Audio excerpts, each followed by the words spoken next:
সোনারসালা সোনারসালা থেকে আমরা blog video শুরু করতেছি। আর সোনারসালা থেকে বটতলী পর্যন্ত কত সুন্দর সুন্দর জায়গা রয়েছে আমি আপনাদেরকে ভিডিওর মাধ্যমে দেখার চেষ্টা করব।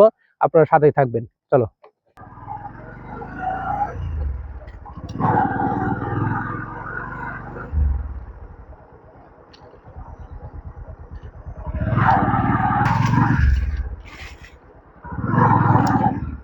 দেখতে পেলেন যে কি সুন্দর আনারসের বাগান করেছে। আবার ইতিপূর্বেও কিন্তু এখান থেকে আনারস খাইছিলাম। খুব মজার হয়, কারণ পাহাড়ি ফসল জানেন যে সবসময় মিঠা হয়। হ্যাঁ, এই পাশে হচ্ছে সেই রাস্তা, সোনার সালার যে রাস্তাটি বয়ে গেছে সেখান দিয়ে আমরা এখন নামার চেষ্টা করতেছি। তো নামতে নামতে আমরা কিন্তু মেন রোডে নেমে যাচ্ছি। মেন রোডের পরেই কিন্তু দেখতে পাবেন যে কি অসাধারণ একটি দৃশ্য রয়েছে।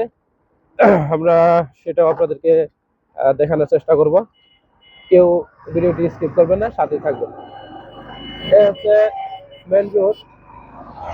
মেন রোডের দু পাশ দিয়ে বয়ে গেছে সুন্দর পাহাড়ি রাস্তা। আর পাহাড়ি রাস্তার পাশেই দেখতে পাচ্ছেন কি সুন্দর হলুদের যে আবাদ। হ্যাঁ, হলুদ গুলো কিছুদিন পর আর দেখা যাবে না, কারণ হলুদ গুলো এখন হয়ে যাচ্ছে, পেকে যাচ্ছে। পাশাপাশি দেখতে পাচ্ছেন কি সুন্দর গ্রামের মতো সিনারি। পাহাড়েই একমাত্র এই দৃশ্যগুলো দেখা যায়। তো সামনে হচ্ছে কিরণমালা বাজার। আমরা কিরণমালা বাজারে পার হয়ে তারপরে চলে যাব সরাসরি যে ক্লাবঘরের থেকে বটতলী বাজার।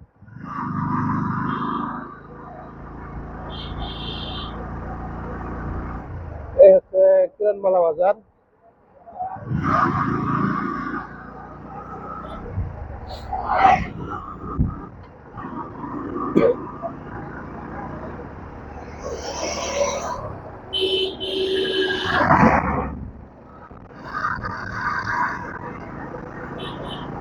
আর রাস্তায় যারা চলেন অবশ্যই একটু সাবধানতার সাথে চলবেন, কারণ একটি দুর্ঘটনা সারা জীবনের কান্না, এটা কিন্তু আমাদের সবাইকে মাথায় রাখতে হবে।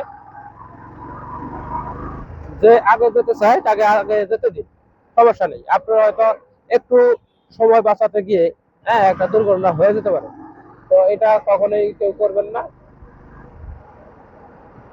এ হচ্ছে মেম্বার বাড়ি, যে মেম্বার ছিলেন হালিম মেম্বারের বাড়ির যে সাইটে, এটা হচ্ছে, এটা সামনে হচ্ছে সেই নাম করা জায়গা যেটা খাগড়াছড়ির মানুষ সবাই চিনে থাকে, এবং কি অন্যান্য জায়গারও মানুষ চিনে থাকে, সেটা হচ্ছে ক্লাব ঘর, খাগড়াটা ক্লাব ঘর। হ্যাঁ, আগে এখানে সেই যে ক্লাব ঘরের কথা বললাম সেখানে অনেক গান হতো, বাজনা হতো। দর্শক একটু ঠান্ডা লেগে গেছে, যার কারণে কথা বলতে সমস্যা হচ্ছে।